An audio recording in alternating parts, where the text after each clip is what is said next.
ini kita akan membahas, jadi minggu virtual kali itu temanya apakah rupiah akan melemah?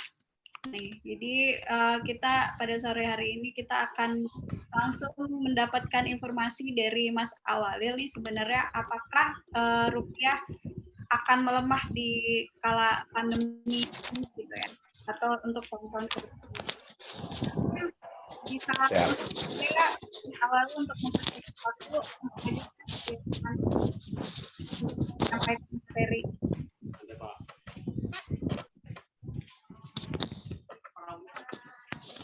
Langsung ini Mbak Yus. Iya. Ya. Assalamualaikum warahmatullahi wabarakatuh.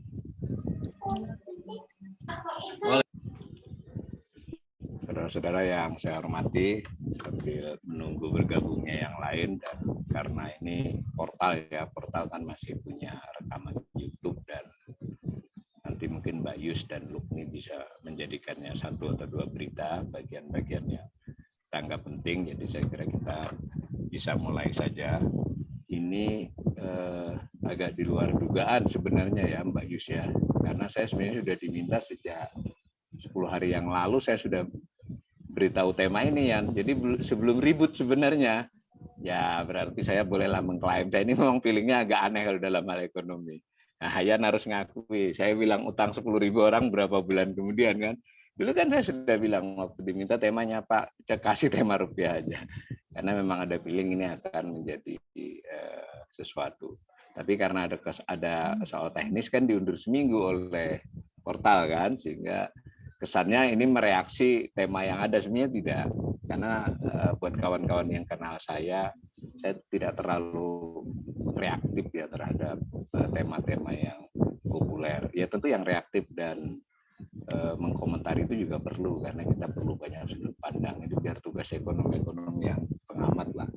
Saya lebih menempatkan diri saya insya Allah sebagai budaya dalam konteks bagaimana mengajak semakin banyak orang mengerti tema-tema ekonomi dan dinamika ekonomi. Itu kita punya peluang untuk mengambil keputusan baik per pribadi, per kelompok, maupun sebagai sebuah bangsa menjadi lebih baik. Tentu ini juga asumsi, karena enggak juga, karena itu Samuelson udah bolak-balik dari bukunya yang lama bahwa makin banyak orang tahu, ya kira-kira gitu, maka dunia akan menjadi lebih baik. Itu sudah diomongin Samuelson waktu saya belajar ekonomi 30 lebih tahun yang lalu ya. Kelihatannya masih tidak terbukti penting untuk Amerika, tapi nggak apa-apa lah, kan boleh kita punya asumsi. Nah, intinya buat saya, orang tahu lebih banyak itu akan memungkinkan keputusan-keputusan yang lebih baik dibandingkan informasi yang asimetris, yang hanya sedikit orang tahu, yang mayoritas tidak tahu. Nah, tentang rupiah ini kemudian terpicu oleh beberapa pernyataan dan opini yang kelihatannya menjadi viral. Saya kutipkan saja secara lisan dulu, nanti biar ditayang. Tapi ini biar saya lisankan dulu. Itu si Deputi Gubernur Bank Indonesia, Deputi Gubernur ya, tanggal 6 April itu mengatakan bahwa rendahnya inflasi itu harusnya bisa menjadi fenomena pendorong nilai tukar. Maksudnya kalau inflasinya rendah, itu nilai tukarnya harusnya menguat secara teori. Jadi dengan begitu rupiah ini sebetulnya punya kesempatan yang mestinya bisa lebih meningkat. Setidak-tidaknya itu fundamentalnya itu tidak selemah yang seperti nilai itu. Lalu beberapa hari kemudian kepala departemen jadi di bawah DPT ya masih, itu menguatkan lagi pernyataan itu. Nilai tukar rupiah berpotensi untuk menguat. Jadi room untuk penguatan itu banyak. Ini under value artinya ya. Under value itu artinya dihargai 14.500 padahal dia harusnya 14.000 gitu loh. 14.200 itu namanya secara istilah, secara kebiasaan menyebut rupiah under value, dinilai terlalu rendah. Dan sebaliknya kalau over value. Nah, ini BI cukup getol ya. Tapi sekali lagi sebenarnya tema ini saya sebelumnya tidak berkaitan dengan ini kebetulan aja. Begitu. Lalu ada respon dari Antoni Budiawan ya, Dr. Antoni Budiawan ya, seorang ekonom yang menurut saya cukup serius untuk mencermati angka-angka dan memiliki pandangan-pandangan kritis. Meski dalam beberapa saya kadang berbeda, tapi secara umum saya mengakui Pak Antoni ini termasuk yang jeli lah. Dia mengatakan pernyataan BI itu kurang mendidik karena menurut versinya Antoni Budiawan justru fundamental kita rendah dan angka 14.500 waktu debat ya, sekarang udah 14.6 ya sekitarannya, itu over value, ya, berarti harusnya 15.000 kira-kira. Kalau BI harusnya ya 14.100, 14.200. Nah, Rijal Ramli pro kepada Antoni Budiawan. Rijal menyebut-nyebut cadangan devisa itu doping dari akumulasi pinjaman luar negeri dan seterusnya. Kalau buat kawan-kawan peserta kuliah saya ini kan udah lama banget kita bicarakan ya, bahwa cara mengukurnya antara lain adalah ini. Tapi kita lihat saja nantilah. Nah, silakan slide selanjutnya. Nah, bagaimana kita melihatnya? Mbak Yus, coba lihat Mbak Yus. Kita harus tahu dulu yang mana dolar, yang mana rupiah ya. Ternyata di luar perbedaannya ada kesamaan yang serius ternyata antara kedua mata uang ini. Sama-sama percaya dengan Tuhan yang Maha Esa, sama Tuhan. Luar biasa ya ini ya. Saya sendiri dulu kaget. Ternyata di luar dugaan kita, duit ini dicetak dengan maksud mendapat keridhaan Allah Subhanahu wa taala. Kira-kira begitu kalau yang Islam ya.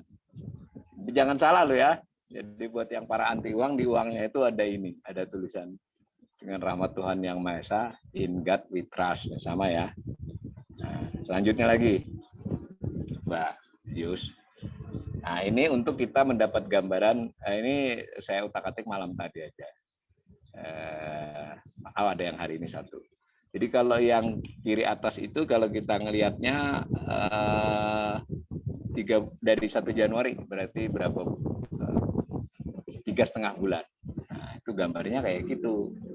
Kurs, tapi jangan lupa ya, yang dipakai ini kurs transaksi Bank Indonesia. Kurs transaksi Bank Indonesia itu dikeluarkan tiap hari jam 8 pagi. Nanti kita jelaskan sedikit. Jadi ini kurs transaksi Bank Indonesia, kurs tengahnya. Nah, kalau yang sebelah kanannya lagi, kalau ngelihatnya 1 tahun. Jadi kita bisa bulan Maret, April ketika apa itu dulu pandemi ya, itu yang agak tinggi. Jadi saya ulangi, yang kiri adalah 3,5 bulan terakhir mulai 1 Januari 2021, yang kanan mulai 1 Januari 2020. Jadi bisa kelihatan ya. Nah, yang kiri bawah itu melihat tahun yang lebih panjang dari 2014. Ini Anda bisa masuk ke web Bank Indonesia, otak-atik sendiri mau dari tahun berapa bisa. Nah, itu kelihatan kan. Nah, kemudian yang kanan itu saya nggak sempat jadiin grafik. Saya ambil aja kurs air tahun biar tahu momennya dari tahun 19 berapa itu. 46, 66, 97. Nah, satu dulu pesan utamanya bahwa kita mengalami kurs di atas 12.000 itu mulai akhir 2013 ya, kalau dilihat gambar itu. 2012-an 2013 benar, 2013 sempat turun sedikit di bawah 12.000, tapi setelah itu relatif di 12.000 terus. Nah, nanti Anda bisa menghubungannya dengan sesuatu dari layar. Nah, salah satunya namanya transaksi.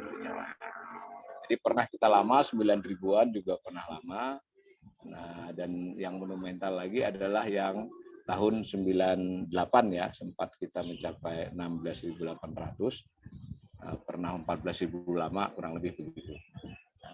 Itu untuk gambaran sepintas dulu. Jadi jangan juga bahwa kita selalu melemah, enggak juga. Ada sepanjang tahun kita bisa menguat.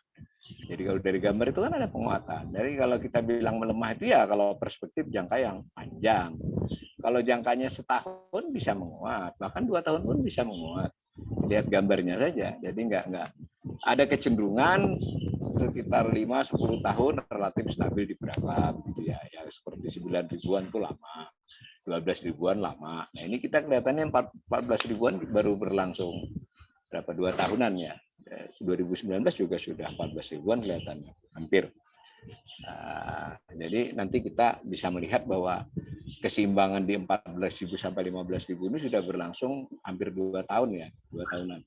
Keseimbangan di 12.000-an, 11,5 sampai 12,5 itu juga sekian tahun. Keseimbangan di 9.000-an sampai 10.000 itu sekian tahun. Jadi itu kelihatan dalam konteks tanda petik ya keseimbangan. Nanti kita bisa melihat kalau nanti menuju keseimbangan baru ke atas 15.000 ya belum tahu. Nah, mari kita lihat slide berikut untuk sedikit mengurai tentang kurs ini. Jadi buat kita yang pengamat kayak saya ini terus terang kalau Anda tanya tenis, saya nggak tahu karena saya nggak punya dolar ya. Pernah sih punya dolar Singapura, ada yang bayar honor, tapi langsung saya tukarkan karena saya nggak ngerti, nggak pakai. Pernah punya real kalau naik haji sama umroh ya, kadang tak tukar dolar. Tapi selebihnya saya nggak paham. Karena itu saya lebih pada sebagai ekonom, tentu dengan informasi-informasi dari sumber resmi. Tetapi sejauh yang saya tahu, nah ini silakan dikoreksi oleh saudara-saudara yang lebih tahu dalam konteks praktis, itu ya yang namanya kurs itu ya kita bisa membeli dolar ataupun menjualnya di bank, di kantor bank, bisa juga di kantor money changers. Ya, saya dulu tukar waktu misalnya umroh atau naik haji itu ya di bandara, atau di sana juga ada warung-warung kecil di Mekah Madinah itu. Ya dolar juga berlaku demikian kan. Pada prinsipnya bisa begitu itu kalau kita sebagai pribadi dengan membawa uang kertas ya, banknotes yang jumlahnya tidak seberapa lah, maksimal ratusan juta kalau kita duitnya banyak. Nah, itu kita bisa menukar mata uang asing kita, dalam ini dolar lah kita bicarakan. Bisa juga membeli, kita butuh dolar. Tapi itu transaksi yang sangat kecil sekali. Transaksi yang paling besar itu adalah memang terkait dengan orang-orang yang melakukan pertukaran lewat rekening ya. Jadi ada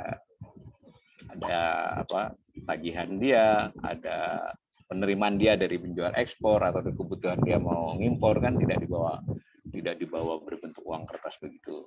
Nah biasanya juga kursnya e-rate ya. Kalau ini kan kurs counter atau kurs banknote itu hampir sama. Selisihnya agak banyak. Jadi kalau saudara-saudara beli dengan jual itu selisihnya bisa 300 perak, 400 perak ya, 300 lah. Jadi tadi kan kurs tengah.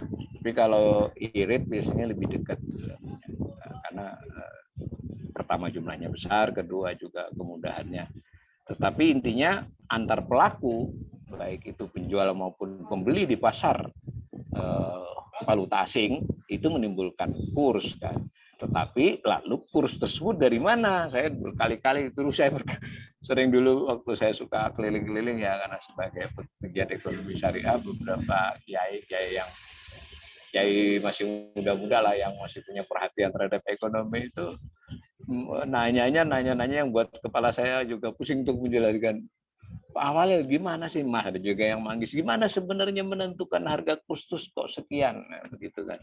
Jelaskannya tidak mudah ya. Tapi pelan-pelan saya jelaskan bahwa pada dasarnya ya sama dengan barang-barang biasa. Ada orang menjual, ada orang membeli, ada harga yang tercapai. Tetapi perbedaannya dengan harga-harga barang biasa, informasi tentang harga kurs, harga ya berarti ya, kalau kurs itu berarti harga $1 berapa rupiah, kan begitu tuh, atau dibalik harga rupiah itu berapa dolar, 0,00. Jadi kalau kita sebut $1 kursnya 15.000 itu artinya harganya $1 itu 15.000 kan begitu harganya. Nah, sebagai harga ya dia adalah merupakan pasar, ada orang mau beli, ada orang mau jual. Nah, cuma untuk kasus valuta asing khususnya dolar ini informasinya hampir sempurna, jadi hampir simetris, jadi informasi beredar, jadi tidak bisa kalau kayak kita nyegat seseorang mau jual kambingnya ke pasar, saya ngomong itu karena saya di desa ya, kemarin lihat kambing sapi dicegat di jalan mau dibeli 400.000 gitu, kok 400.000 kata yang mau jual, oh di pasar malah 300.000 sekarang lagi turun. Nah itu kan informasi asimetris, kalau dolar tidak. Nah, kebetulan lagi juga, bukan kebetulan ya, di mana-mana ada yang namanya kurs referensi. Nah, dalam konteks kurs referensi itu artinya patokannya. Nggak jauh-jauh dari itu setiap pelaku, baik yang menjual maupun membeli. Tentu misalnya hari ini Bank BCA dengan Bank BRI beda, Bank BNI beda, tapi sedikit selisihnya karena mereka mengacu kepada kurs transaksi, kurs referensi. Nah, saya sebagai ekonom nggak tahu yang perkembangan bank itu ya, nggak begitu perhatiin karena saya tidak pemain ya. Tetapi terhadap kurs transaksi Bank Indonesia saya cenderung setiap beberapa hari ngecek. Nah, kurs transaksi Bank Indonesia itu membuat dua jenis kurs. Nah, yang satu diamati sepanjang hari, dibuat rata-rata, jadi namanya JISDOR. JISDOR itu kurs Jakarta Interbank spot dolar, berarti rata-rata kurs apa itu antar bank. Nah, antar bank. Karena dia Bank Indonesia kan. Dan jangan lupa kalau bank itu tadi kan terhadap bank maupun terhadap nasabahnya. Jadi mutar ya. Nah, kalau dengan demikian si Bank Indonesia ini punya sistem karena semua harus melaporkan, bahkan real time di sistemnya Gisdor itu. Gisdor itu ada sistemnya apa namanya, silakan dibaca, saya nggak hafal. Lalu Bank Indonesia sepanjang hari dari jam kerja itu nanti pada jam penutup menyebut angka rata-rata seharian itu. Nah, kalau kita pakai Google, Anda ketik di Google itu bukan yang ini, tapi ya itu pasar. Google punya referensi sendiri. Jadi relatif banyak informasinya, tetapi nggak jauh-jauh. Nah, kita kalau dalam kasus rupiah terhadap dolar, memang jangkarnya adalah di Gisdor ini, karena ini adalah kurs antar bank yang dibuat rata-ratanya berdasarkan rata-rata tertimbang ya, karena ada bank yang transaksinya besar. Lalu ada kurs Gisdor ditutup biasanya jam 4 ya keluarnya, jam 4. Tapi karena musim pandemi ini jam 3. Nah, besoknya itu ada kurs transaksi Bank Indonesia yang merujuk kepada Gisdor. Nah, jadi ada dua lah. Nanti silakan dicek. Nah, kurs inilah yang menjadi referensi buat para pelaku-pelaku, baik pelaku-pelaku yang di pasar uang. Bahkan pelaku asing juga untuk kasus Indonesia ini juga merujuk referensi ini. Itu ya, biar kita ini dulu bahwa kalau Anda mau beli, nggak bisa pakai kurs transaksi Bank Indonesia, nggak bisa juga pakai kurs Google yang rata-rata sifatnya. Ya Anda mau ke bank apa atau ke money changer apa? Money changer kan biasanya membeli dengan harga lebih murah. Jadi kalau Anda bawa ke bank itu berapa, bank ini berapa. Karena kalau isengan punya duit barang $1.000 atau $2.000 ya maklum lah, orang duit segitu biasanya hitungan kan. Nah, lihat-lihat aja siapa yang menawarkan lebih baik. Nah, begitu juga pengaruh terhadap Anda bentuknya uang kertas atau rekening. Nah, tapi kan kalau mau nuker begitu biasanya uang kertas. Itu ya. Nah, angka-angka itu diperoleh. Kira-kira slide berikutnya Mbak Yus. Jadi ada dua yang mempengaruhi. Satu, sistem nilai tukarnya. Kedua, sistem devisanya. Kan si dolar itu salah satu bentuk devisa, tapi devisa yang paling banyak dipakai ya. Hard currency itu kan kita sudah, saya lupa kalau ini bukan tempat kuliah saya biasanya. Jadi ada apa? Cadangan devisa itu adalah bisa mata uang asing, bisa emas moneter, bisa mata uang apa? IMF ya seperti SDR dan tabungan di sana. Tapi yang paling kuat di antara mata uang asing adalah dolar. Paling dalam konteks di Indonesia ya paling banyak dipakai porsinya. Nah, pada prinsipnya setiap negara dan dalam hal kita menganalisis Indonesia, nilai tukar itu ditentukan oleh dua, sistem nilai tukarnya dan sistem devisanya. Nah, sistem nilai tukarnya secara teoritis itu yang kiri itu saya kutipkan dari peneliti Bank Indonesia. Ini memang tulisan tahun 2004 tapi sering dikutip itu. Saya tadinya mau merubah menjadi format saya sendiri tapi nggak sempat. Itu prinsipnya kan hanya ada tiga lah. Jadi ada sistem nilai tukar tetap murni, ya, absolutely fixed rate regime. Jadi sistem nilai tukar murni. Lalu ada yang pure floating regime-nya, yang sistem nilai tukar mengambang murni ekstrim. Jadi yang ekstrim kiri dengan ekstrim kanan ya. Jadi tetap berarti otoritas ekonomi dalam hal ini bisa terutama bank sentral. Ada juga negara yang bank sentralnya bersatu dengan pemerintah. Kita dulu di zaman sebelum reformasi, Bank Indonesia itu merupakan bagian dari pemerintah. Kalau sekarang dia lembaga negara berdiri sendiri, tidak di bawah presiden secara langsung. Itu bisa menetapkan pokoknya $1, $1 Rp10.000, itu kan kurs tetap namanya. Nah, ekstrim kanan dia dibiarkan saja pasar tergantung orang mau membeli berapa menjual berapa.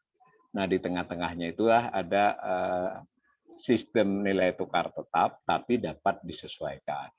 Lalu dari situ ada lagi variasi lain, jadi 5 variasinya kan. Tengah-tengah lah, tengah-tengah bisa disesuaikan tapi lebih dekat dengan tetap, bisa disesuaikan tapi lebih dekat dengan mengambang, kira-kira gitu ya. Nah, di antara yang lebih dekat dengan mengambang itu ada macam-macam jenis, itu untuk anu saja, untuk informasi saja. Ada teori-teorinya. Nah, tapi biasanya sebuah negara ini kan penamaan pengamat, tapi pengamat ataupun pernyataan dari otoritas bahwa kami memakai sistem ini. Tapi dalam prakteknya pastilah ada beberapa hal yang bersifat spesifik negara tersebut. Kalau disederhanakan, Indonesia itu lebih ke yang ke kanan di tengah, in between itu di antara. Jadi dapat disesuaikan tapi mendekati mengambang murni, dapat disesuaikan dalam konteks Bank Indonesia kadang mencampuri pasar dengan melakukan operasi pasar. Kalau mengambang murni nggak ada operasi pasar. Jadi Anda bisa membayangkan kalau dia itu adalah harga minyak goreng misalnya, kalau bebas ya tergantung di pasarnya, tapi pemerintah bisa ikut campur dengan Bulog misalnya, terus mendatangkan truk di depan pasar tersebut, nih dalam konteks pasar tradisional ya, menjual dengan harga tertentu kan mempengaruhi harga si pasar.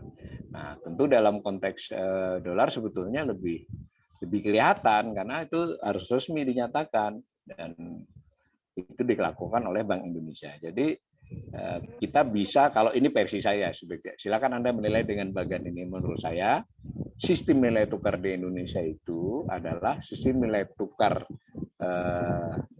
yang lebih mendekati murni, tetapi dapat disesuaikan dengan terutama dengan intervensi Bank Indonesia. Jadi dia kira-kira di kanan tengah gitu ya. Itu dari sistem nilai tukarnya. Nah, itu kan berarti tergantung pikiran Bank Indonesia. Sebenarnya secara teoritis Bank Indonesia bisa merasa kalau ini kemahalan, misalnya dia 15.000 mau menurunkan ke 14.500, dia operasi pasar untuk menuju ke 14.500, jualan 14.400 misalnya kan, pasar kegeret. Secara teoritis bisa naikin juga sebenarnya kalau menganggap dia over value. Naikin, tapi ini jarang terjadi. Biasanya kalau ketinggian ya dalam arti ketinggian itu over value itu tadi ya harusnya 14,5 tapi malah 14.000 bisa dibiarkan Bank Indonesia karena nanti perlahan-lahan juga menuju ke 14,5. Tapi ketika Bank Indonesia merasa dia kelebihan itu dia bisa masuk. Nah, itu lebih sering dilakukan. Terpaksa Bank Indonesia jual devisanya, jual dolar dia. Jadi kayak pemerintah jual minyak gorengnya gitu. Sebenarnya kan secara teoritis pemerintah bisa membeli minyak di pasar gitu umpamanya gitu. Tapi itu jarang dilakukan. Sama dengan dolar. Karena secara ini lebih mungkin mereka intervensi pasar dengan cara menjual. Itu sistem nilai tukar. Pada dasarnya nilai tukar kita adalah mengambang. Dulu istilahnya mengambang terkendali. Dulu terkendalinya lebih sering dilakukan pengendalian. Kalau sekarang lebih dibiarkan sebenarnya oleh Bank Indonesia. Lebih dibiarkan kekuatan pasar. Hanya sesekali ikut campur. Jadi nggak tepat juga disebut mengambang terkendali. Ya lebih dekat dengan mengambang. Nah, sementara yang di kanan itu sistem divisa. Divisa tadi kan salah satunya adalah dolar. Berarti kan kalau orang punya dolar, itu bebas atau tidak? Nah, itu namanya sistem divisa. Lain kan dengan nilai tukar tadi. Jadi kita menjual barang, ekspor, dapat dolar sebagai individu atau sebuah perusahaan. Nah, dolar itu kalau bisa di sebuah negara harus ditukar kepada bank sentralnya. Jadi kita harus pegang duit rupiah, duit mata uang negara tersebut. Duit divisanya ada di pemerintah atau bank sentral, dalam ini bank sentral ya. Kalau kita butuh lagi ngimpor, kita harus tukar lagi. Itu namanya sistem divisa tidak bebas, gampangannya begitulah. Dikontrol. Jadi orang tidak bebas menyerahkan dana hasilnya. Itu yang kanan silakan dibaca. Ada istilah divisa tidak bebas, divisa kontrol. Nah, lalu ada sama dengan yang kiri tadi, kalau ada yang semi kontrol, jadi ya menyerahkan tapi ada batas yang bebas digunakan seberapa dan macam-macam. Nah, kalau sistem divisa bebas, ya full. Jadi dolar diterima, bahkan boleh naruhnya di luar negeri. Nah, dalam hal ini benar-benar bebas. Jadi kalau saya jual barang, ya suka-suka saya. Mau saya taruh lagi di Indonesia, di Bank Indonesia, saya serahkan ke Bank Indonesia, suka-suka saya. Itu bebas namanya. Kita sempat sampai sangat bebas. Di mana bisa jual ekspor kita juga kita taruh di negara lain nggak apa-apa.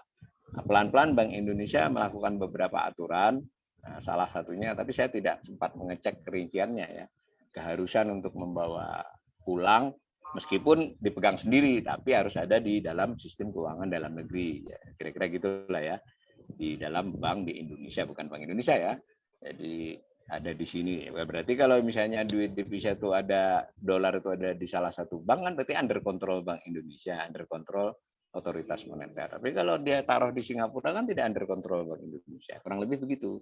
Nah, itu Anda lihat ada beberapa kali kita mengalami perubahan. Ya, yang terakhir ya kita pakai sistem devisa bebas pada dasarnya.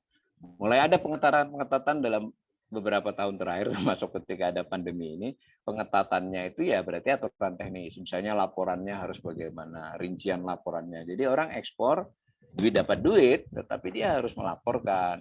Kalau tadi dia menaruh dimanapun dia lapor, dia taruh di mana saja, akan bahkan ada rencana kan, bisa ditanyai. Itu ya. Nah, kita lihatkan sedikit biar lebih jelas apa yang dimaksud dengan slide berikutnya, yang dimaksud dengan lalu lintas devisa dan sistem nilai tukar. Ada undang-undangnya ya, nomor 4 24/9. Belum ganti ini. Saya dari dulu juga bilang ini kayaknya perlu dipikirin untuk diprioritaskan. Tapi menarik memang di negeri ini. Undang-undang yang tidak diprioritaskan didahulukan, yang diprioritaskan dikebelakangkan. Menurut ekonom kan, menurut pemerintah lain lagi. Nah, itu lalu lintas devisa, dan bisa dipahami ya, perpindahan aset dan kewajibannya, keluar masuknya dipisah lah. Nah, lalu kalau bebas itu artinya ya setiap penduduk bebas memiliki dan menggunakan devisa. Silakan dibaca. Tadi seperti yang saya jelaskan. Ini cuma untuk menegaskan aja. Yang itu pasal-pasal, yang di bawah yang dimaksud itu dalam penjelasannya. Jadi bukan kalimat saya. Yang dimaksud di bawah itu adalah penjelasan pasal di dalam penjelasan undang-undang tersebut. Nah, oke, terus Mbak Yus, itu biar untuk bahwa saya tadi tidak ngecap lah, saudara-saudara bisa ngecek.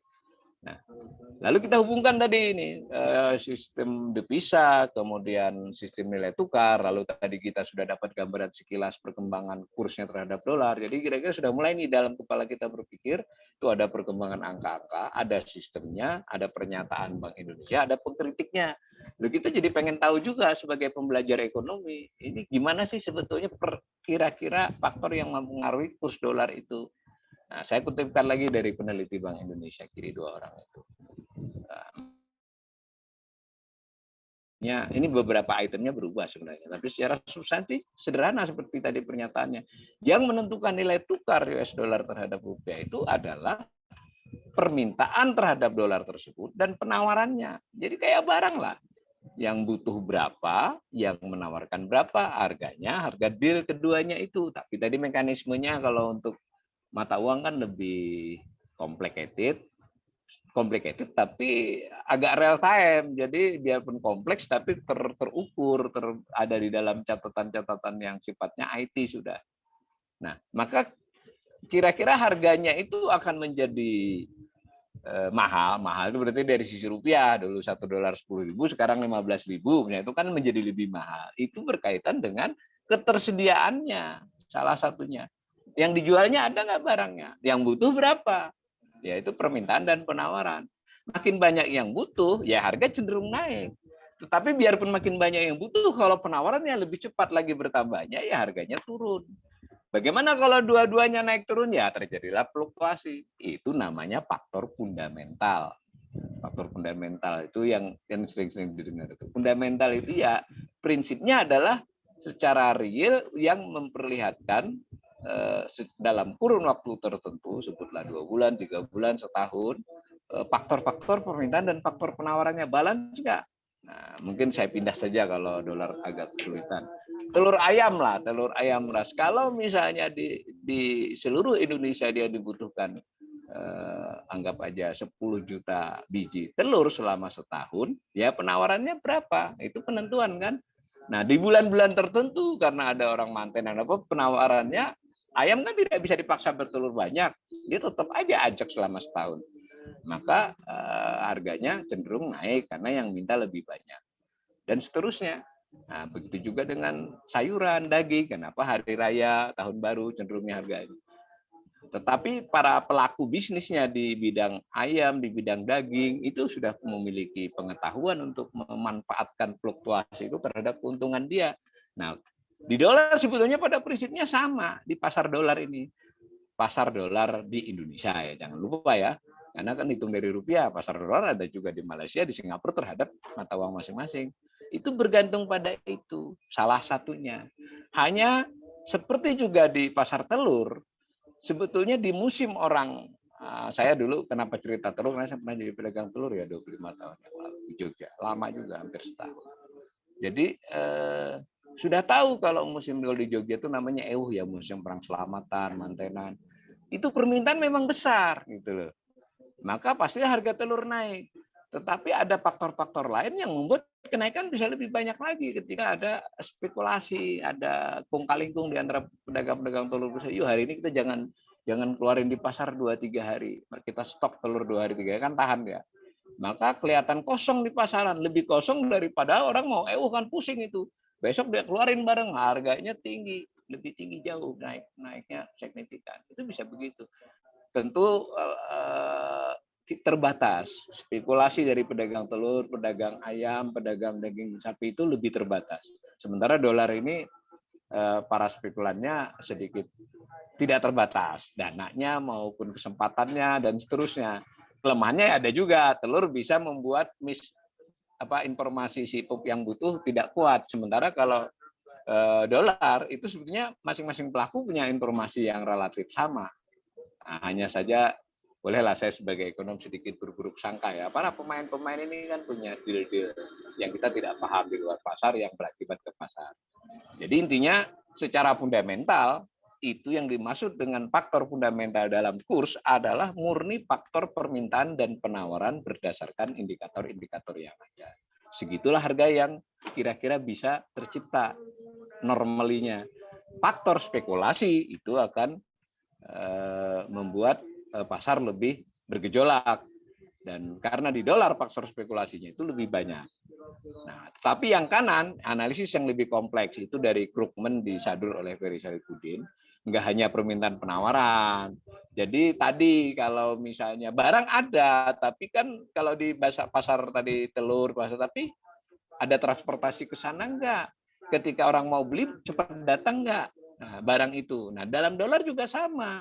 Sebetulnya tidak hanya jumlah barangnya, tetapi seberapa perekonomian sistem keuangan di negara tersebut sudah sedemikian canggih lah ya, sophisticated, sehingga anytime semua mudah. Itu ada macam-macam faktornya. Jadi ada faktor informasi yang sempurna, ada faktor kecepatan transaksi, dan jangan lupa ekspektasi. Jadi si spekulan itu tidak sepenuhnya karena spekulan mencari untung, tapi kan juga berdasarkan ini Indonesia ini sih nanti kelihatannya ekonominya akan down, akan turun. Ada banyak tagihan-tagihan yang harus dibayar di beberapa bulan yang akan datang. Nah, itu mempengaruhi, itu pengertian itu fundamental ekonomi juga, tapi lebih rumit yang kanannya. Tapi intinya kalau mau faktor fundamental sederhana yang kiri, faktor fundamental yang lebih rumit itu yang kanan. Ini semua di luar urusan orang yang nakal, bukan nakal ya, memang kerjaan dia untuk berspekulasi. Nah, maka sudah mulai dapat gambaran ya, bahwa ketika Bank Indonesia bilang kita under value ya 14.500 itu harusnya ya kita 14.200. Itu berarti kan dari faktor-faktor ini mestinya dia 14.2 gitu loh menurut hitungannya Bank Indonesia. Kenapa harganya 14,5? Berarti ada faktor yang 300-an rupiah yang faktor pasar atau faktor spekulasi. Tapi sebaliknya pandangan Rizal Ramli dengan Antoni Budiawan itu over value, harusnya 15.000 atau ya 14.800 lah saat ini. Nah, tinggal Anda dari faktor-faktor ini. Jadi faktor analisis yang sama hasilnya bisa beda. Itulah rumitnya ekonomi ya. Jadi jangan dikira dengan alat analisis yang sama hasilnya sama, nggak mesti. Apalagi kalau alatnya beda. Saya ingin mengajak saudara-saudara melihat dari begini caranya melihat fundamental ekonomi. Nah, di slide berikut ringkasan, biar kita lebih cepat. Ringkasan Mbak Yus, slide-nya diperlihatkan. Pada dasarnya, di slide berikut itu saya ingin mengatakan dari dolar Amerika, dari uraian saya di atas tadi, itu adalah komoditas yang diperjualbelikan secara bebas. Di Indonesia ya, meski tentu ada aturan mainnya.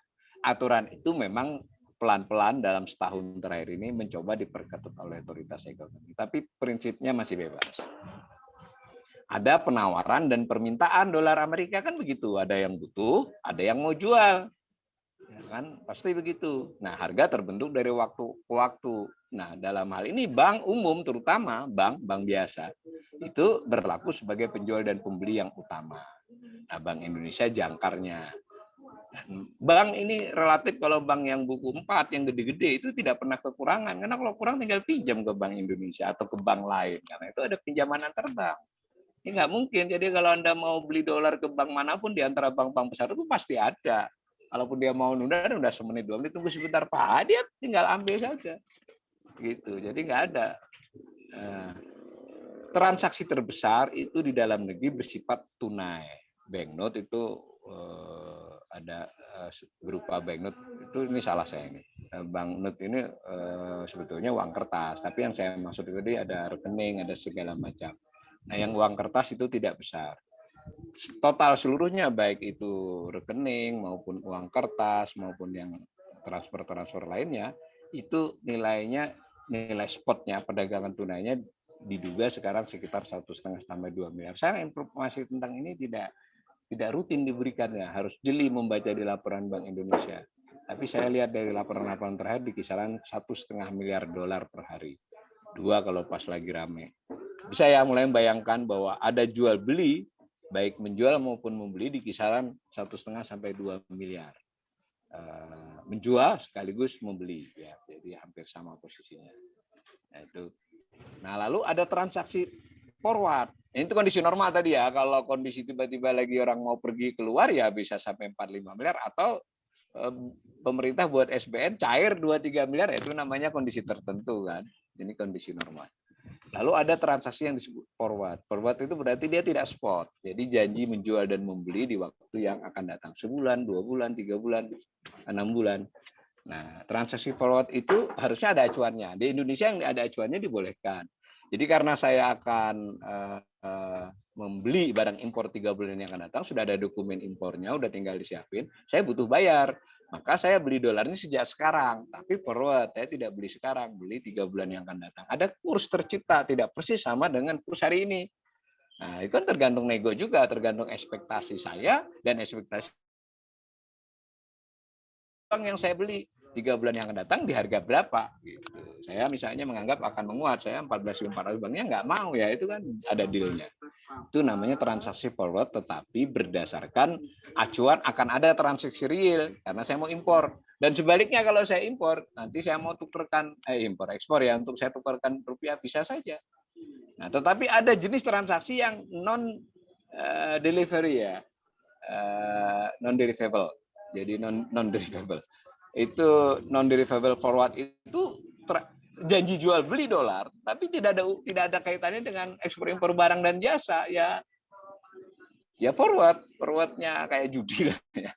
Saya berjanji akan membeli sebanyak 1 juta dolar dengan kurs 15.000 3 bulan yang ada tanggalnya, tanpa ada urusan dengan saya butuh atau tidak butuh duit itu untuk transaksi. Nah, itu namanya NDF. Ada pasarnya. Nah, di Indonesia dulu sempat dilarang, tetapi sekarang itu kelihatannya tidak dilarang, tapi tidak terjadi pasarnya secara resmi. Nah, otomatis sekarang tuh sudah ada kurs 3 bulan yang akan datang, 6 bulan yang akan datang, 9 yang akan datang di pasar NDF, gitu ya. Nah, seterusnya. Nah, kurang lebih begitu dulu penjelasan umumnya. Nah, saya slide-slide berikut bukan untuk dijelaskan, ini untuk menjadi gambaran kawan-kawan saja bahwa tadi kan sudah saya katakan, kita untuk mengukur fundamental itu berapa penawaran. Penawaran itu berarti ada devisa yang ada di Indonesia dan berapa yang dibutuhkan. Nah, itu kan berarti antara lain dilihat dari yang namanya transaksi berjalan. Transaksi berjalan itu adalah ekspor barang dan jasa. Jangan lupa ya, kalau yang diumumkan BPS ekspor barang saja, kalau ini ekspor barang dan jasa. Nah, kalau dia surplus, berarti Indonesia banyak menjual dibandingkan membeli. Berarti apa? Devisa bertambah. Kalau defisit, berarti Indonesia banyak membeli dibandingkan menjual. Maka cadangan devisa berkurang, maksudnya butuh devisa. Nah, kalau Anda lihat, sejak tahun 2012, itu kita jual beli barang dan jasa selalu defisit. Meskipun tahun 2020 ini membaikannya min 4,7 miliar. Yang kiri ya. Dulu rata-rata di 30 miliar, sempat kita butuh dolar, kekurangan, jadi kita lebih banyak membeli. Nah, yang kanan fluktuasi triwulanannya, bisa membayangkan ya kenapa permintaan penawaran 3 bulan itu berubah-ubah, itu lihat kan, ini salah satu faktornya. Salah satu faktor fundamental permintaan atau penawaran dolar Amerika di Indonesia adalah transaksi berjalan, karena orang jual beli barang dan jasa. Dari sisi ini, sebagian besar waktu kita di 10 tahun terakhir, 9 tahun ya dari 2012 adalah melakukan permintaan, jadi tidak menawarkan, tidak menambah devisa. Masuk akal kan? Lompatan dari tahun 2012 ke 2013 tadi kursnya. Kita 9 ribuan tuh bertahan sampai 2012. 2012 akhir ke sini itu ke sininya tuh maksudnya sampai 2000 berapa ya kemarin? 2019 akhir 2019 awal itu dinilai 12.000 sampai 13,5. Karena memang kita nggak bisa kembali ke 9.000 karena cadangan devisanya defisit terus secara fundamental, ya. Nah, mari selanjutnya kita lihat di slide berikut juga untuk menjelaskan tadi barang dan jasa tadi terdiri dari barang, jasa-jasa, pendapatan primer, pendapatan sekunder itu macamnya saja. Jadi jasa 12 macam, pendapatan primer itu termasuk bunga, keuntungan, pendapatan sekunder itu termasuk remitansi. Semua keluar dan masuk. Masuk dari orang Indonesia di luar, keluar dari kita harus bayar keluar. Dan saya ulangi sekali lagi, ini yang birunya sama dengan di atas tadi. Dari sisi ini kita defisit. Defisit artinya kita butuh devisa, mengurangi devisa. Nah, tetapi di slide berikut menarik ini ya. Jadi ibaratnya tadi devisa itu adalah dompet sebuah negara yang dipegang oleh Bank Indonesia, dompet negara isinya posisi cadangan devisa. Kita anggap aja semua berbentuk dolar, ini umpamanya. Nah, maka dia bertambah atau berkurang akibat kita jual beli, masuk akal ya. Tadi kita sudah lihat akibat jual beli barang dan jasa kita berkurang isi dompetnya, posisi cadangan devisanya. Tetapi dilihat dari sisi utang piutang, ternyata banyak orang yang mau ngutangi dan investasi di Indonesia. Jadi transaksi finansial ini adalah utang piutang dan investasi. Dari sisi itu kita duit bertambah. Ya. Nah, dengan demikian rupiah bukan rupiah ya tadi penawaran devisa ada nih dolar, karena meskipun kita lebih banyak membeli barang daripada menjual, tetapi yang ngutangi dan investasi ke kita banyak, jadi ada stok juga dolar di sini. Karena itu bisa menahan harga rupiah secara fundamental ya, saya ulangi secara fundamental. Nah, next biar cepat sedikit. Nah, ini bentuknya. Tadi dari transaksi finansial tadi, yang utang piutang atau investasi itu ada yang disebut investasi langsung, ada portofolio, ada investasi lainnya. Tiga-tiganya transaksi finansial. Ada satu sebenarnya derivatif investasi, tidak banyak. Ini kalau Anda mau tahu macamnya. Yang penting saya ingin mengajak para pendengar ini membayangkan ada duit keluar masuk, duit itu cadangan devisa. Devisa kalau cadangan devisa, dan umpama saja devisa itu hanya dolar, sebenarnya lebih ya, tapi anggap aja dolar. Maka kalau kita menjual sesuatu kita mendapat, kalau kita membeli kita mengeluarkan. Nah, dari sisi itu kita sebenarnya keluar terus duit, harusnya kita kehabisan duit nih, tetapi ternyata ada orang mau investasi dan mengutangi Indonesia sehingga dompet isi terus. Karena itu posisi cadangan devisa masih bisa naik.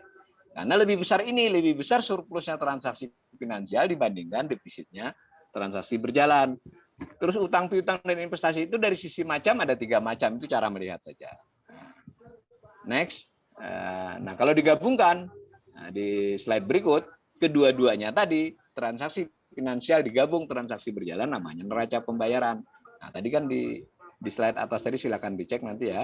Itu kan salah satu faktor penentu dari kurs secara fundamental adalah neraca pembayaran. Di textbook juga begitu. Nah, neraca pembayaran adalah gabungan dari transaksi berjalan dan transaksi finansial. Masuk akal ya kalau posisi cadangan devisa Indonesia masih bisa bertambah karena memang surplus neraca pembayarannya. Tetapi jangan lupa surplusnya karena transaksi finansial. Nah, mari lihat slide berikutnya. Ini cadangan devisa. Supaya kita bisa membayangkan kalau Anda butuh dolar, ada gitu loh barangnya. Barangnya seberapa, meskipun ini tidak semuanya dolar ya, kan ada tulisan. Itu ini data sampai tahun 2020 Desember itu 135. Kalau bulan kemarin 137 ya, bertambah 2 miliar dolar dalam 3 bulan ini. Nah, bentuknya apa? Ada emas moneter, ada uang kertas dan simpanan, surat berharga. Nah, makanya yang kuning itu yang banyak yang surat berharga, bukan SBN ya, bukan SBN, bukan saham, bukan, ini surat berharga pasar uang. Jadi ya dia benar-benar liquid, itu bisa langsung jadi tagihan dan sebagainya. SDR bagian lain. Pertanyaannya memang ini bentuk ini tidak seluruhnya sangat liquid ya, 137 miliar kalau kita tiba-tiba butuh 100 ya mungkin nggak bisa seketika disediain. Yang tersedia seketika berapa? Setahu saya di kisaran 10 sampai 15. Nah, gitu ya.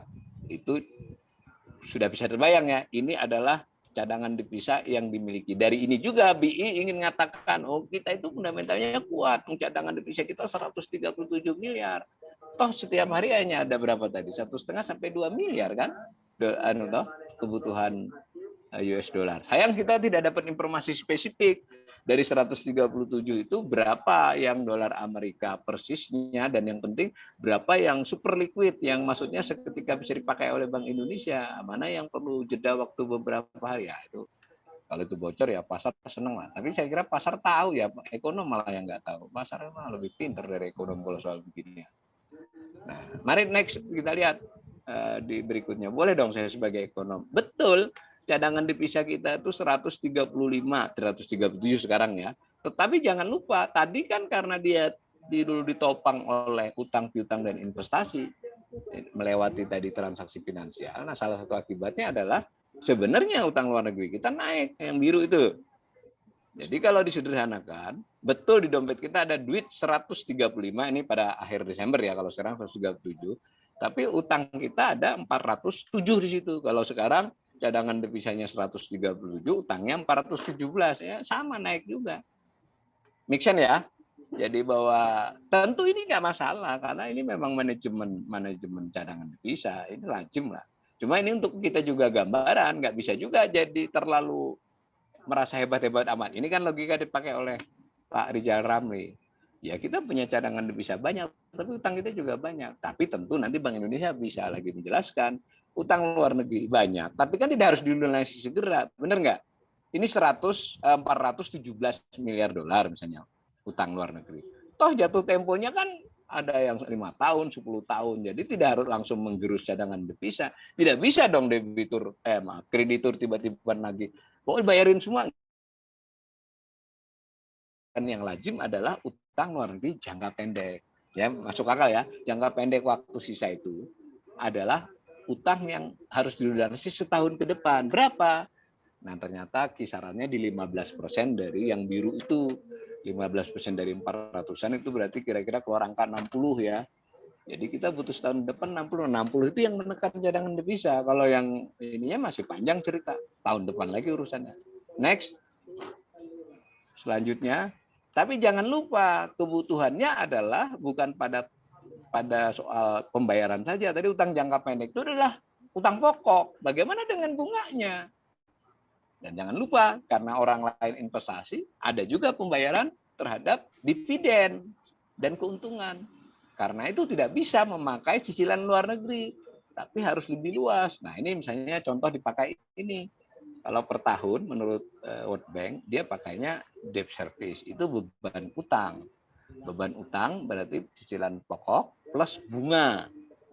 Nah, pembaginya ekspor, tapi ekspornya barang dan jasa ya, bukan hanya barang. Nah, keluar angka 39%. Jadi hasil ekspor kita itu, ini 2019-2020 di kisaran 40-41. Itu 40%-nya sudah terpakai untuk bayar utang piutang, beban utang. Jadi belum untuk impor. Karena itu Indonesia, nah untuk tahu Indonesia ini kuat atau tidak ya yang kanan itu, yang biru itu rata-rata itu. Berapa ya, sekitar 100-an negara berpendapatan rendah dan menengah, cuma 15% rasionya, kita 39. Jadi saya juga tidak tahu ya kenapa pemerintah berulang-ulang mengatakan kita lebih baik dari negara lain. Ini kan data-data seperti ini kenapa nggak diangkat? Yang dianggap lebih baik. Lebih baik, orang lain sangat terpukul COVID, kita hanya terpukul. Lah ini kan bukan hanya karena COVID, sudah lama kita ini bermasalah. Bahwa ada masalah dalam hal beban luar negeri kita. Nah, kira-kira gitu ya. Lalu lagi di slide berikut, bahwa tadi kan ada duit, Mak. Kita sebetulnya kalau dari si jual beli saja selama 9 tahun terakhir, kita itu tombol itu defisit ya. Kita selalu ngeluarin duit. Nah, kok kita masih bisa bayar? Ya, karena kita diutangi sama orang investasi. Nah, orang investasi itu butuh keuntungan, orang utangi butuh bunga. Nah, mereka lama-lama kan tambah banyak. Namanya akumulasi toh. Ya, jadi kalau Anda berutang membayarnya lebih sedikit daripada dapat utangan baru, jumlah utangnya akan bertambah. Investasi juga begitu. Kalau dia terus-terusan investasi di kita, makin banyak investasi di sini. Nah, itu data disediakan oleh Bank Indonesia yang kiri. Pada akhir Desember 2020, yang grafik kiri, yang paling kanan 2020, ada angka 685. 464 juta dolar ya, berarti 685 miliar dolar. Jadi duit asing yang ada di Indonesia, duit itu berarti bentuknya ada barang ya ini, karena kan sudah diinvestasikan. Nilai modal finansial asing yang ada di Indonesia itu 685 miliar dolar. Ini bukan utang ya, sebagainya investasi. Itu ya, itu kan bisa mau, kalau dia mau pergi suka-suka dia dong, tapi kalau dia berbentuk pabrik kan nggak bisa dalam tempo 3-6 bulan pergi. Nah, yang bisa dalam tempo bulan pergi itu yang grafik kanan, di antara 685 itu ada 435 bentuk. Jadi 6435 yang paling kanan itu bagian dari 685 ya. Jadi dia bentuknya adalah investasi portofolio berupa surat berharga negara, berupa saham, berupa obligasi korporasi swasta, obligasi BUMN, dan seterusnya. Dan juga berbentuk simpanan di bank di Indonesia, bukan Bank Indonesia ya, kan orang asing bisa naruh duit di sini. Nah, itu kan bisa pergi dengan cepat. Tentu tidak bisa seluruhnya, tergantung ada yang mau beli enggak. Nah, itu namanya potensi sudden reversal. Nah, di situ tadi kalau analisis fundamental yang lebih rumit, ini salah satunya yang BI kadang-kadang nggak banyak mau bicara ini. Bahwa kalau dalam kondisi normal, ini bukan persoalan, it's okay. Tapi dalam kondisi tidak normal atau diproyeksikan oleh para pelaku menjadi tidak normal, itu bisa dia lalu memutuskan untuk saya keluar saja deh, namanya outflow kan, capital outflow. Kalau terjadinya dalam waktu singkat namanya sudden reversal, karena biasanya masuk tiba-tiba balik, dan itu sempat terjadi meski tidak besar pada saat pandemi di April, Maret, dan secara keseluruhan pun sedikit bermasalah kita di 2020 dan masih berlangsung sekarang, tapi kecil masih, jadi belum sudden reversal, masih arus balik kecil. Nah, ini dari sisi ini fundamental kita tidak terlalu kuat sebenarnya. Kalau tidak ada masalah, nggak ada masalah. Nah, masalah bisa muncul di dua tempat. Country risk kita meningkat, entah politik, entah kebijakan yang tidak jelas, atau terjadi hal-hal yang cukup luar biasa di level keuangan global. Mungkin Amerika menerapkan quantitative easing yang lebih kenceng, lalu ada gonjangan-gonjangan antar negara mitranya dia dan seterusnya, atau ada negara lain yang duluan dari kita krisis sehingga ada masalah kehati-hatian modal. Nah, itu bisa terjadi. Nah, begitu ya. Maka secara umum saya simpulkan di slide terakhir, itu defisit transaksi berjalan itu sudah terjadi sejak 2012 tadi kan. Berarti cadangan devisa itu turun sebenarnya, tapi di backup oleh transaksi finansial dan seterusnya. Nah, berarti kita sudah mengalami bahwa cadangan devisa itu saat ini lebih dikarenakan utang dan investasi modal asing. Itu sebetulnya juga tidak otomatis jelek. Ya, kalau dia berlangsung 2-3 tahun, kita bisa katakan kredibilitas ekonomi kita meningkat. Tapi kalau udah berlangsung 9 tahun, dan akan berlangsung lagi dalam proyeksi 10, 11, 12 tahun ke depan, maksudnya sampai 2-3 tahun ke depan, itu kan mati masalah. Artinya investasi yang masuk itu tidak tertransformasi menjadi ekspor, jadi tidak meningkatkan cadangan devisa. Kalau dia masuk modal asing lalu dia membackup PLN, umpama contoh ekstrimnya, ya PLN itu kan jualnya ke dalam negeri, dapatnya rupiah, kan tetap menekan pada nilai rupiah untuk devisa. Atau dia masuk ke sektor-sektor ya yang memang jualannya dalam negeri, bukan untuk diekspor gitu. Karena itu ini masalah. Yang krusial, utang luar negeri swasta jangka pendek itu 25% nilainya dari porsi utangnya. Banyak, memang secara keseluruhannya hanya 15%. Nah, gitu ya. Sebagai penutup lagi di next yang slide berikut Mbak Yus, sampai kita ada kesempatan tanya jawab sebentar. Nah, maka kalau mau tahu, ini pendapat saya subjektif. Dari cara saya memandang seperti itu, dilihat dari faktor fundamental, saya lebih pro kepada yang sekarang ini masih over value. Jadi saya tidak sependapat dengan Bank Indonesia. Cuma saya juga tidak melihatnya secara radikal. Jadi menurut saya yang sesuai fundamental, Seseminar itu apa? Ini sebenarnya kan uraian ini tidak bisa untuk jadi bukti ya, tapi untuk melihat cara berpikir saya itu dikaitkan dengan waktu defisit transaksi berjalan bagaimana, neraca pembayaran bagaimana, utang jatuh tempo luar negeri seperti apa, pasar bereaksi apa, itu sebetulnya 15 ribuan, 15 ribu lah. Nah, maka masih ini. Dan itu antara lain juga tercermin dari kurs NDF. Unik ini ya, NDF ini pelaku spekulan sebenarnya, tapi dia kan punya cara analisis yang lebih canggih dari ekonom kayak saya. Dia punya banyak ekonom. Dia melihat 9 bulan ke depan, 6 bulan itu di 15 ribu, 9 bulan masih di 15 ribu, setahun 15.125. Silakan dicek di Google. Jadi kan kalau melihat begitu, ruangnya adalah ruang pelemahan 9 bulan ke depan, tapi tidak ekstrim.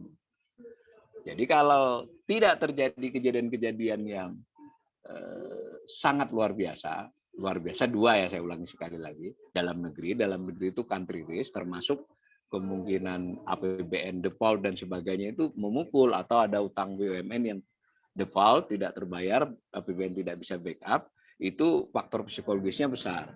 Nah, kalau kondisi normal itu tidak terjadi atau terjadi tapi tertangani, maka kita di 15.000 menurut saya.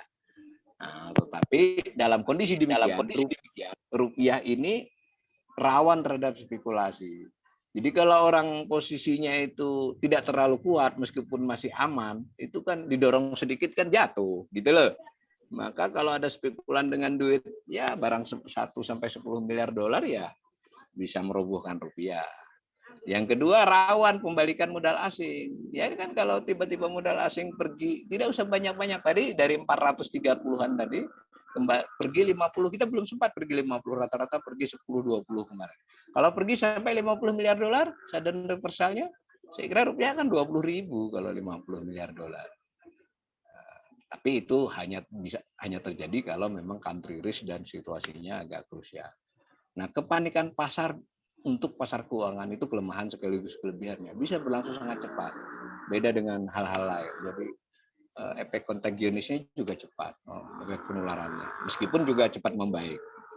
Nah, dan pelaku ekonomi besar itu cenderung ambil keuntungan dari situasi urusan nasionalisme itu. Nah, faktor eksternal berpotensi untuk tidak menguntungkan. Tetapi sejauh ini sih opini-opini. Saya malah makin curiga ya ketika World Bank semua bilang ekonomi dunia membaik itu malah saya bingung, ini jangan-jangan ya dalam rangka menenangkan publik seluruh dunia malah bisa tidak menguntungkan kan begitu ya untuk sementara. Tapi sekali lagi semua uraian ini saya sebagai ekonom, saya dalam hal seluk-beluk pasar uang, kurs orang jual beli valuta asing, saya tidak tahu. Saya tidak bukan orang yang pelaku, dan karena saya juga nggak punya duit, jadi saya juga nggak ngerti ya. Dan pendapat saya ini atas dasar cara-cara analisis yang sudah saya uraikan, insya Allah saya pertanggungjawabkan demikian. Dan bolehlah saya sebagai seorang ekonom mengingatkan, ini kalau Bank Indonesia terlalu pede dan tidak hati-hati, kita bisa memiliki masalah yang cukup serius. Begitu ya. Masih ada waktu kayaknya Mbak Yus. Silakan Mbak Yus.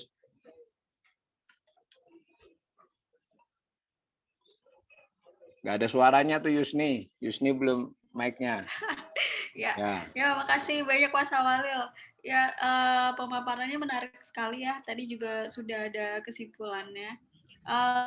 Sekarang kita masuk ke sesi tanya jawab. Mungkin untuk Bapak Ibu yang ada pertanyaan silahkan tulis aja di kolom chat, atau kalau misalnya mau tanya langsung juga nggak apa-apa, tinggal klik tanda raise hand ya.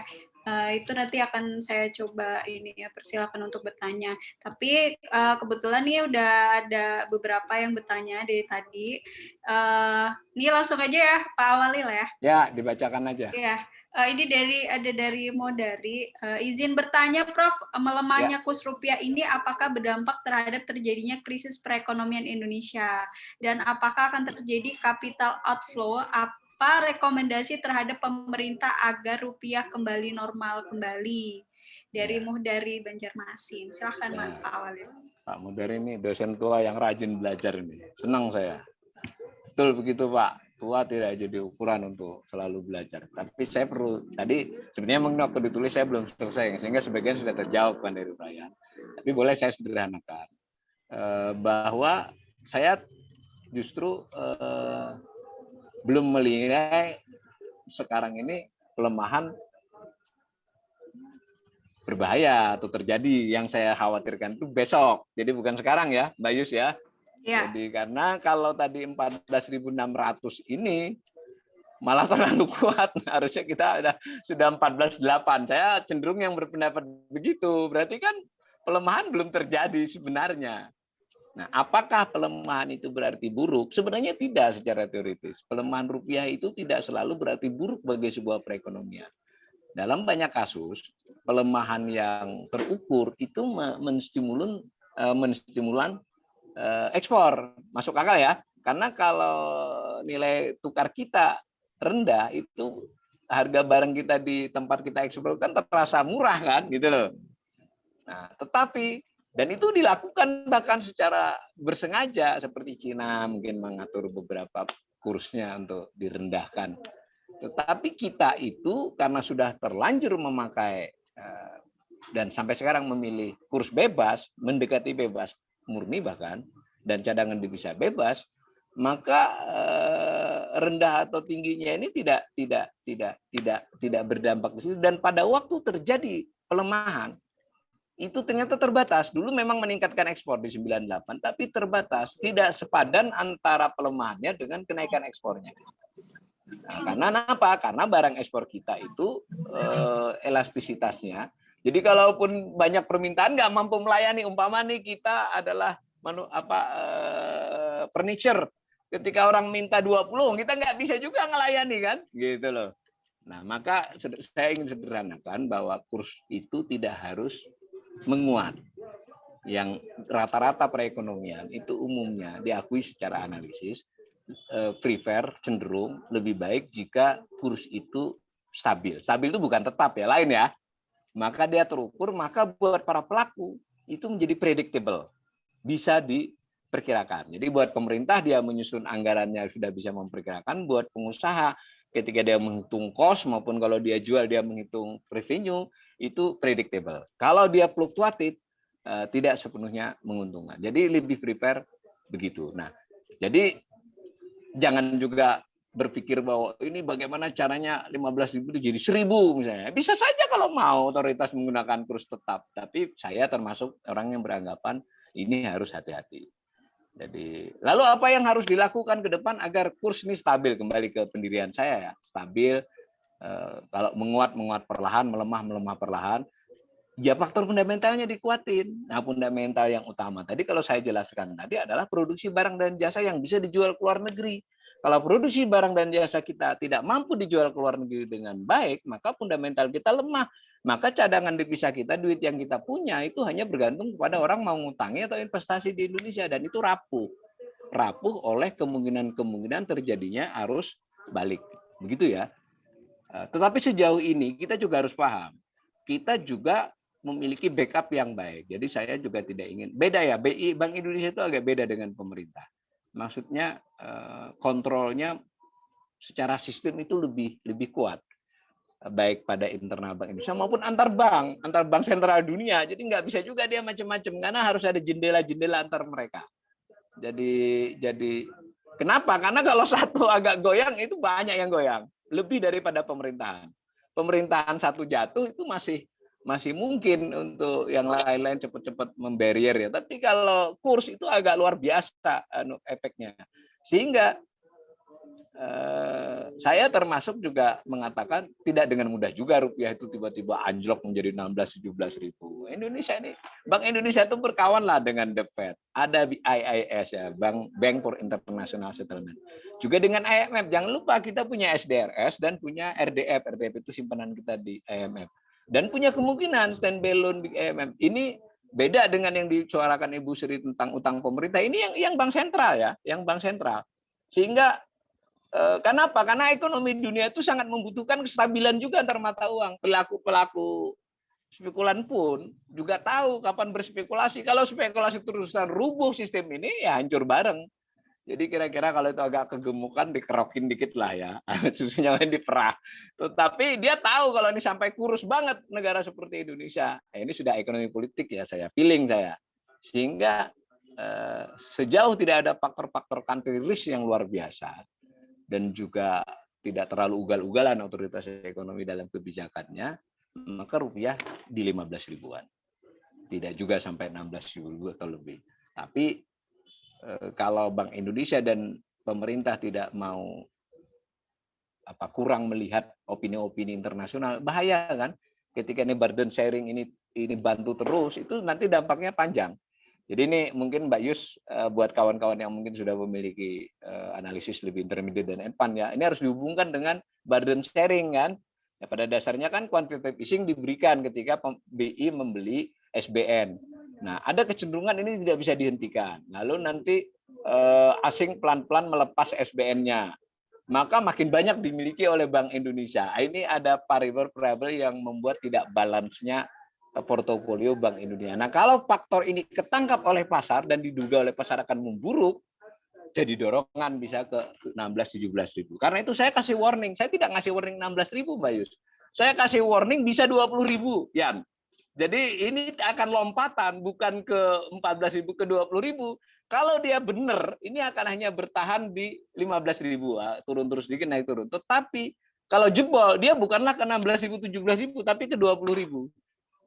Silakan catat, ini instingnya, saya nggak bisa buktikan. Alasan saya karena sudden reversalnya bisa segera. Dan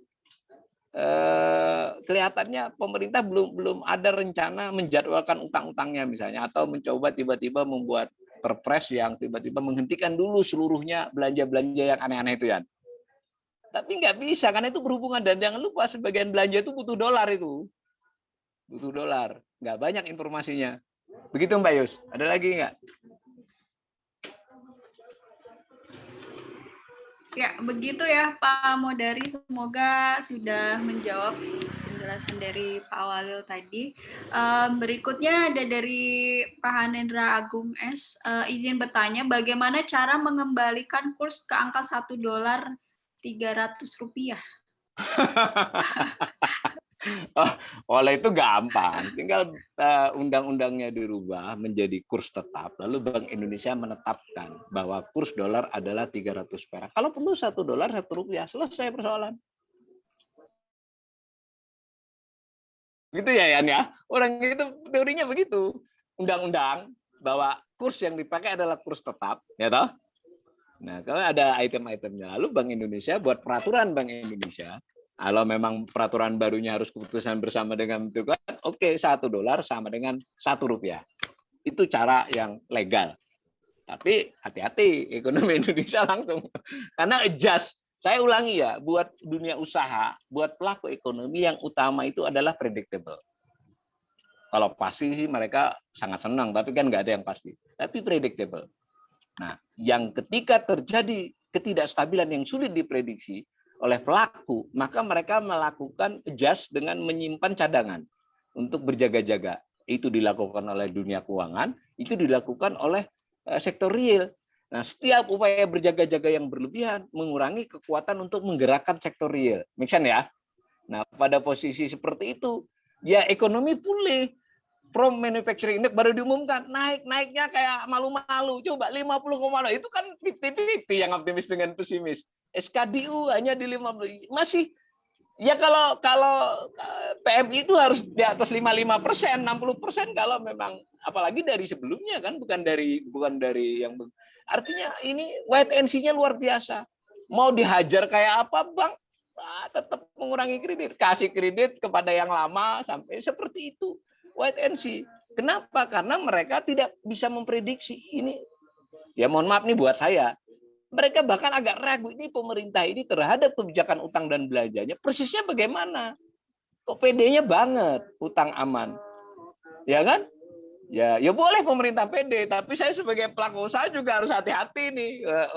Kalau rekanan saya kepedean begini, saya harus simpan cadangan di belakang.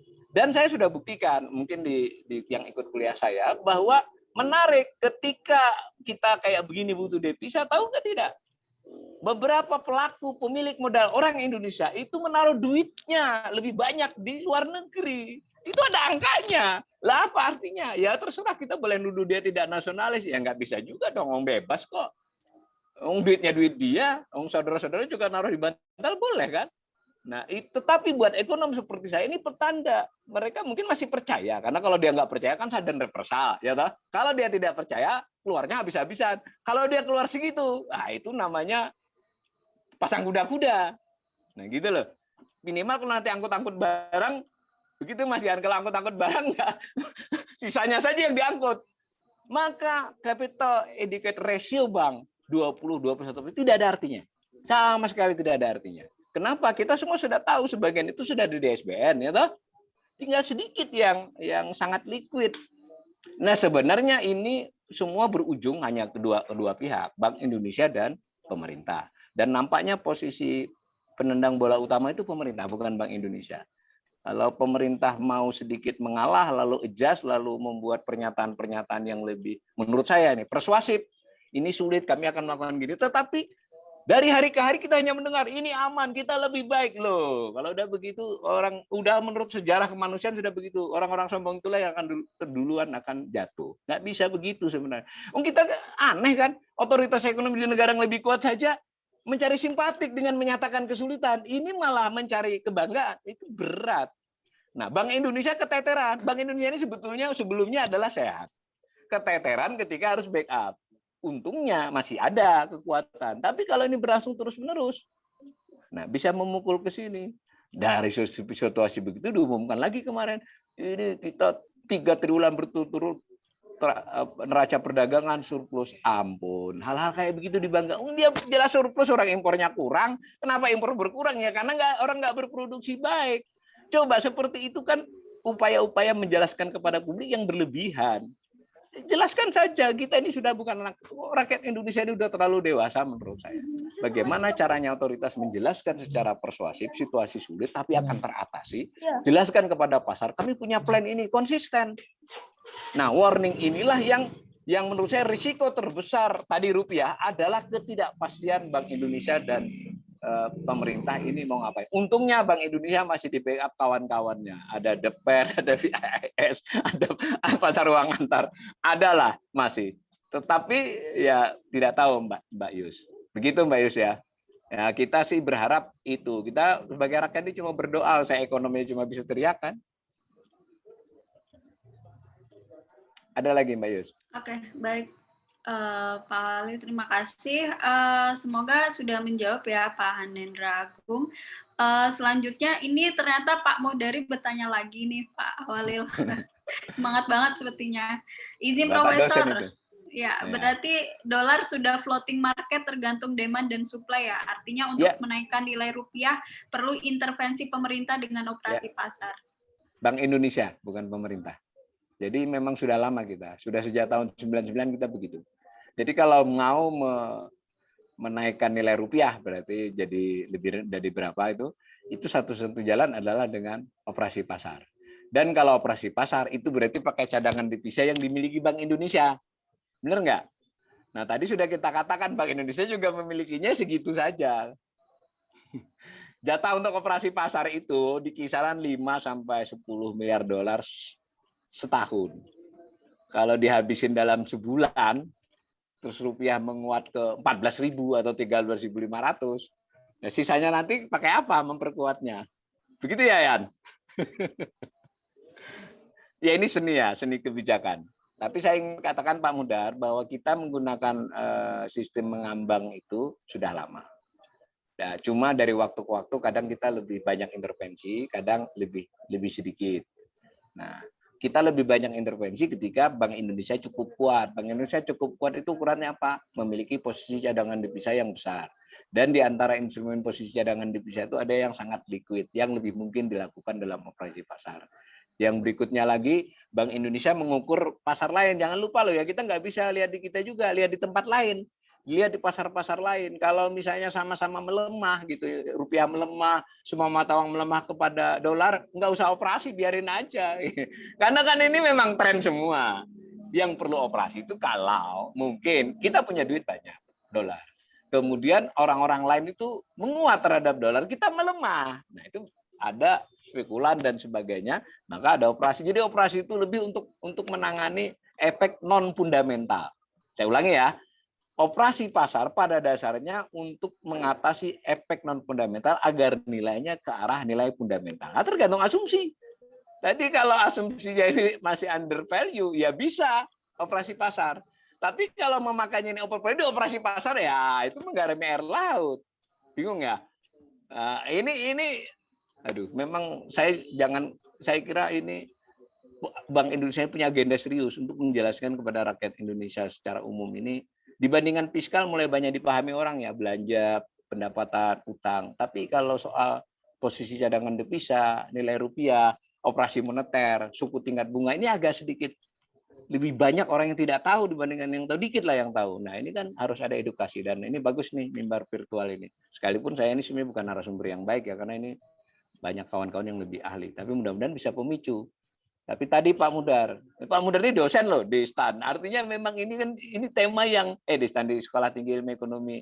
Tapi beliau kan ekonomi makro itu. Jadi memang ini serius persoalan ini, dan tidak usah malu Pak. Saya udah banyak kenal dengan kondisi yang nggak paham soal ini, dosen ekonomi, karena bukan bidangnya. Loh, kalau dosen-dosen ekonomi yang bukan bidangnya tema ini aja kurang paham, bagaimana rakyat Indonesia kebanyakan? Padahal salah satu nasib kita ditentukan oleh kurs loh ya.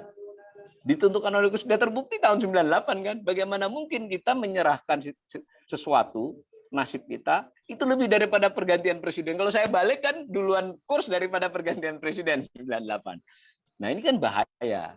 Nah, tetapi kurs itu ternyata bukan soal nilai. Kalau nilai tadi, pertanyaan tadi, kan kita bisa buat $1 ₹1. Tetapi substansinya adalah fundamental. Ketika kita nyatakan $1, fundamentalnya 15.000, ya yang berlaku di pasar itu 15.000. Banyak aspeknya. Malahan ada cara lain. Saya dulu pernah ugal-ugalan. Kenapa kita tidak tetapkan dolar Amerika sebagai mata uang negara kita aja? Jadi kita nggak perlu ada kurs kan? Ini bercanda ya.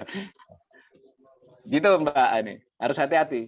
Pelan-pelan aja Pak Mudar. Ini saya kira kita bersama harus belajar pelan-pelan. Saya sendiri juga terus-menerus mencoba memahami. Karena juga beda dengan tema lain Mbak Yus. Tema-tema kurs, tema-tema pasar uang, ini kecepatan informasi. Jadi ketika kita baca textbook terbitan 2019, itu beberapa itu udah berubah semua sekarang. Jadi kita jadi harus punya punya big picture, terus ini, dan open mind lah. Saya juga mudah-mudahan bisa open mind. Saya coba pelajari, paham lah gimana memahaminya. Gitu Mbak Yus. Walil ya, semoga Pak Mudari ini menjawab ya. Mungkin ada pertanyaan lain. Terakhir. Bisa langsung ini aja, angkat tangan aja. Kalau mau coba bertanya langsung dengan Pak Walil, silakan. Kebetulan masih ada waktu. Tapi ini ada ini sih, ada pertanyaan dari Pak Yan Indrayana ya. Perlu simulasi stres tes fundamental course kita dengan berbagai skenario. Maksudnya bertanya ya Pak ya? Dia komentar, dia udah tahu dia tuh. Tapi ya saya jawab. Beliau ini pernah kerja di perbankan. Jadi betul Bank Indonesia dan FKSSK itu punya stressing test itu. Sayang tidak dipublikasi secara luas. Tapi saya baca dulu 2-3 jurnal di Bank Indonesia, dan dulu pernah nanti coba cek kamu, ada beberapa jurnal yang tulisannya tahun 2016-17 arti pentingnya stressing test itu dan macam-macamnya. Berarti dia kan punya beberapa software stressing test kan sebenarnya. Tapi kita ambil dulu ininya cara berpikir dari teoritis di jurnal itu. Nah, di situ tadi seperti saya kasih sinyal, stressing test itu masih metode lama, seperti gambar saya tadi, sebenarnya metode lama itu. Faktor ini ditambahkan kan, dan menempatkan faktor spekulasi juga deltanya nggak besar itu. Ya bisa ada lah. Saya agak khawatir faktor ekspektasi itu lebih kuat daripada model-model itu. Yang agak sedikit bahaya. Jadi Mbak Yus, sebetulnya Bank Indonesia kemudian di forum bersama mereka dengan OJK, dengan Kementerian Keuangan, punya stressing test. Jadi ibaratnya stressing testnya ada stressing test untuk perbankan. Jadi daya tahan perbankan dengan cara ngelur ini. Nah, ada juga stressing test, tapi ini tidak umum, belum biasa dipublish hanya Bank Indonesia. Ada sebenarnya ya, cuma nggak pernah dipublikasi. Dia mencoba menghitung kalau faktor ini berubah. Tadi kan ada banyak faktor toh. Itu rupiah kan berapa? Udah pakai software kan? Ini berapa? Saya dapat informasi tapi tidak pernah lihat barang. Nah, apalagi masuk kan nggak bisa. Bahkan kawan saya udah level tengah sana aja nggak tahu. Nah kalau tetapi saya akui setiap bank saya mestinya punya dan Bank Indonesia sudah siap. Nah lalu jadi lihat kalau misalnya dirubah tadi ya ada transaksi berjalannya defisit sekian itu akan pengaruhnya berapa? Kalau tiba-tiba ada modal keluar 10 miliar dolar itu pengaruhnya berapa? Lalu bisa disimulasi bersama-sama. Nah juga bisa disimulasi kalau intervensi 1 miliar dolar hari ini atau dalam 2 hari akan menurunkan berapa? Masuk akal ya cara menghitung begini pakai software. Nah, sehingga ketika dia dihitung ini akan ke sini lalu simulasinya stresnya begitu dibutuhkan 10 miliar dolar per pasar. Duitnya nggak ada, 10 20 itu nggak ada loh karena 20 aja nggak ada karena kan dari 137 itu untuk operasi pasar 20 saya kira terlalu berat itu. Nggak ada kayaknya nggak cukup. Nah, karena itu lalu main juga perilaku pasar, Yan. Jadi ini metode terbaru.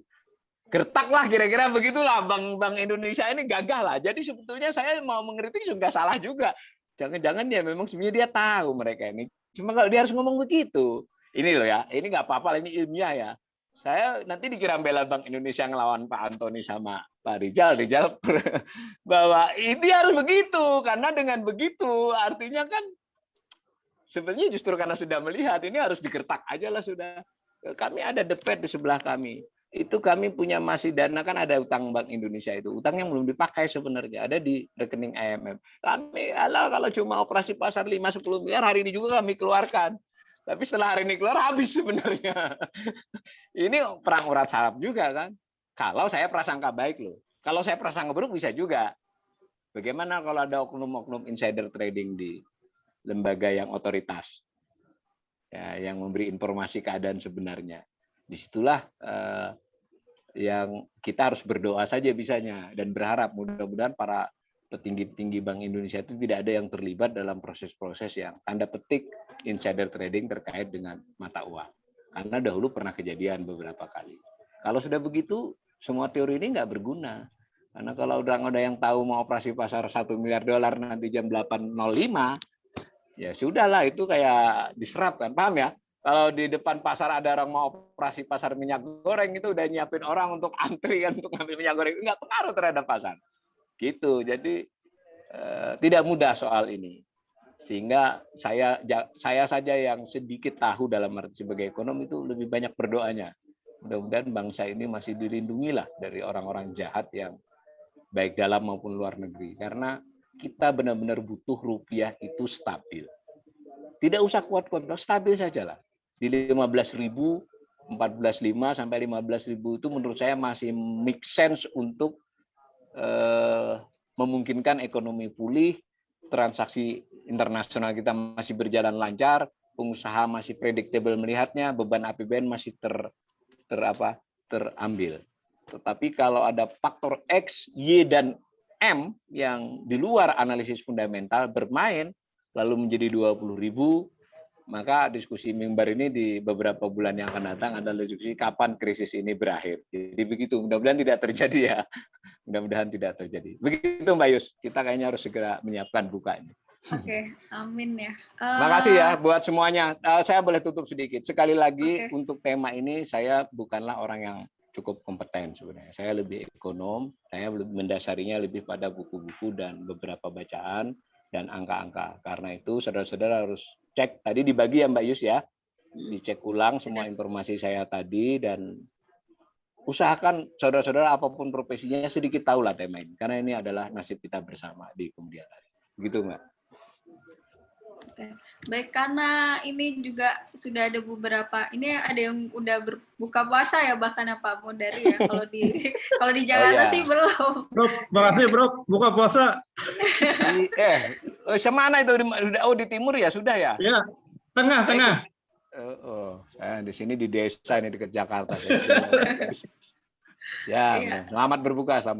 Ya, kalau di Jakarta masih ada sekitar berapa menit lagi untuk kita. Tapi mungkin Ya, mungkin akan Bapak Ibu mungkin akan mempersiapkan buka puasa juga gitu. Jadi terima kasih untuk Pak Walil atas penjelasan dan pemaparannya pada sore hari ini, menarik sekali ya. Terus kemudian juga terima kasih untuk Bapak Ibu sudah hadir dan juga mengikuti dari awal sampai akhir bahkan gitu kan. Nantikan acara mimbar virtual Barisan.co untuk 2 minggu ke depan yang tentunya materinya pasti akan jauh lebih menarik lagi daripada ini. Terima kasih semuanya. Selamat berbuka puasa. Wassalamualaikum warahmatullahi wabarakatuh. Waalaikumsalam. Terima kasih, Prof. Sama-sama. Assalamualaikum warahmatullahi wabarakatuh.